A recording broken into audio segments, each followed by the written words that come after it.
তুমি বসে থাকো, তোমার মতন ঘরে বারান্দায় বসে থাকো, তুমি এই ব্যাপারটা নিয়ে মতো ইচ্ছা করে গরজ করে আগাচ্ছ না, চেষ্টা করতেছ না বলে আমার মনে হচ্ছে।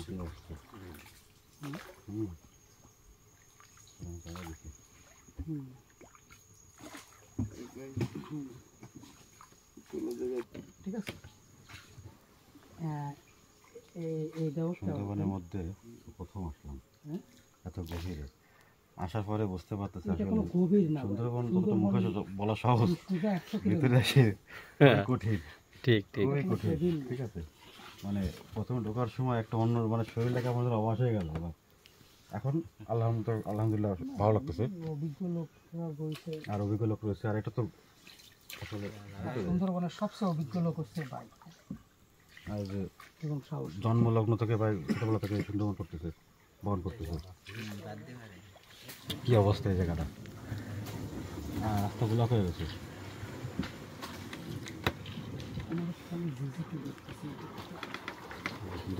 ব্লক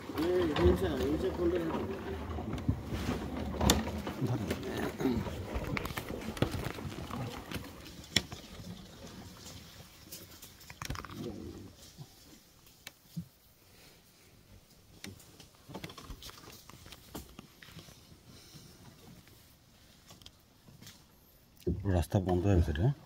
পিট ভাইপার আছে না ভাই? গ্রিন ভাইপার আছে। গ্রিন ভাইপার আছে। গ্রিন ভাইপার বোঝা যায়? হ্যাঁ, বোঝা ছবির থেকে আড়াবে না। হ্যাঁ, ছবির থেকে আড়াবে। ডাইনে যাও নাকি? ওগুলো ডাইনে না? ওগুলো তো বিশুদ্ধ। হ্যাঁ, এই জায়গাটা দেখ, কিং কোবরার সিও বিশ। এই জায়গাটা আরো বেশি সুন্দর লাগতেছে। Green viper. এদিকে একটা খাল গেছে, এদিকে একটা গেছে, কিং কোবরা আছে, অজগর আছে। মাঝে আপনি একটা ভিডিও ছাড়ছেন, উদবিড়াল মানে ভুধু, বাইন গাছ না ভিতরে বিশাল মোটা বাইন গাছ, কেওড়া গাছ। ওই ফাড়িতে গেলাম, টল ফাড়িতে গেলাম না, পরিচয় করে দিলাম না 8-10 গাছের সাথে। হ্যাঁ, তোর মুখস্থ হয়ে গেছে? হ্যাঁ, সুন্দরী গাছ দেখলে বুঝতে পারবো, সুন্দরী পাতা তক্তক করে। সামনে নদী, গভীরতম গভীর সুন্দরবনের ভিতরে ঢুকতেছে আমার জঙ্গলের মধ্যে।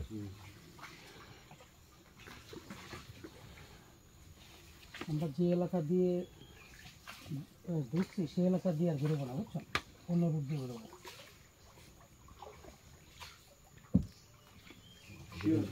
এদিকে জঙ্গলটা আরো বেশি ঘন। হ্যাঁ,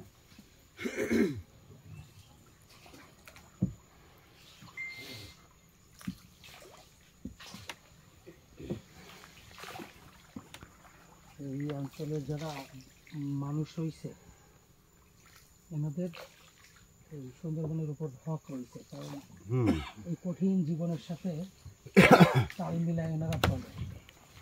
জি, পেটের দায়। তাল মিলায় না ভাই। যারা মোয়াল তারা জঙ্গলের 3-4-5 কিলোমিটার ভিতরে গিয়ে মধু সংগ্রহ করে, মধু চাক কত খুঁজে বের করে। হ্যাঁ, কঠিন সংগ্রাম করে। আমরা ইচ্ছে করে তাল মিলাইতে পারবো না, না না না, এটা তো কঠিন সরু খাল, হ্যাঁ, সংগ্রাম করে চলে। মানে বাতাস সময় তো পানি থাকে না এখানে, না না, কঠিন সংগ্রাম করে চলে। এখানকার ওটা তো চাষ করতে পারে, ওই চাষ করে খামার করতে পারে। কিন্তু কাঁকড়া আটল, কি বলে এটা? কিলোমিটার কাঁকড়া ধরা আটল। সুন্দরবনের থেকে। হ্যাঁ, 50 কিলোমিটার দিয়ে ভিডিও চলতে নাই।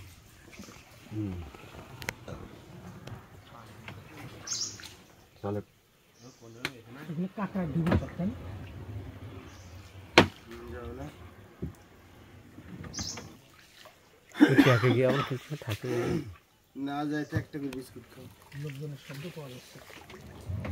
একটু ডাকেন, একটু ডাকেন।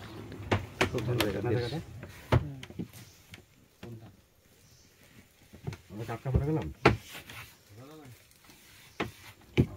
পানি যাচ্ছে কোনটা, পানি যাচ্ছে কোনটা দেখো, যাই সেই পথে দিয়ে যাও না।